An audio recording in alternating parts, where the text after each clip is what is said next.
I'm Kurt Loder with MTV News. Back in the 1970s, when Rolling Stones guitarist Keith Richards was getting busted for drugs, it is not recorded that he ever explained himself, and he certainly never apologized. These are the 90s, however, and so when Stone Temple pilot singer Scott Weiland was arrested for possession of cocaine and heroin in Pasadena, California early Monday morning, it took less than 24 hours before he was on the phone to LA radio station KROQ, saying how, quote, embarrassed he was. He'd also drafted a statement about the incident, something else the Rolling Stones never thought of, and to deliver it, he happened to have rock's foremost note reader with him, Courtney Love. In Love's rendition of Weiland's communique, he poignantly described himself as, quote, a man who has failed. He said how sorry he was to his friends, his band, his wife and family, and in a flight of free-form syntax to, quote, the social ideals to which I have become a hypocrite. I have a disease, he said, called drug addiction. I ache to get well, to feel, and to make more music. At this point, it should be noted that traditionally a disease is an unwanted affliction, not something one drives all the way to Pasadena to buy. As Dr. Jim Schumacher, a neurosurgeon at the Lay Clinic in Boston, told MTV News, addiction is, quote, a condition. It's a misuse of the word, he said, to call it a disease.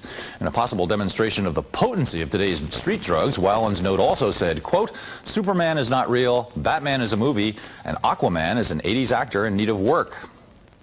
Not yet bending anyone's ear about his remorse is vocalist HR of the pioneering hardcore band Bad Brains, who reunited to record the new album God of Love. The band had just set off on tour with the Beastie Boys, but just before Monday's opening night date in Montreal, HR reportedly refused to come out of his dressing room. Then he grew volatile and uncontrollable and assaulted the band's manager, breaking his nose. Next, he's said to have hit drummer Earl Hudson, his own brother, and ultimately had to be let out of the venue in handcuffs. Released later that night, he was detained at the Canadian border for possession of marijuana, then released again. Now cooling their heels back home in Woodstock, New York, the rest of the band is wondering where HR is and if he's ever coming back. As for the source of all those scurrilous facts, they were all packed into a press release put out by the group's own publicist. No word from the Beastie Boys on a potential replacement for the Bad Brains.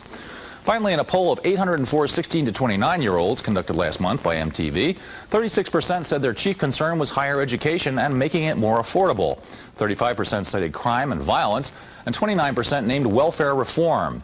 The majority also cited Nirvana and Pearl Jam as the musical acts most likely to symbolize the 90s for future generations. That's the news for now. We'll be back with more later here on MTV. MTV News. You hear it first.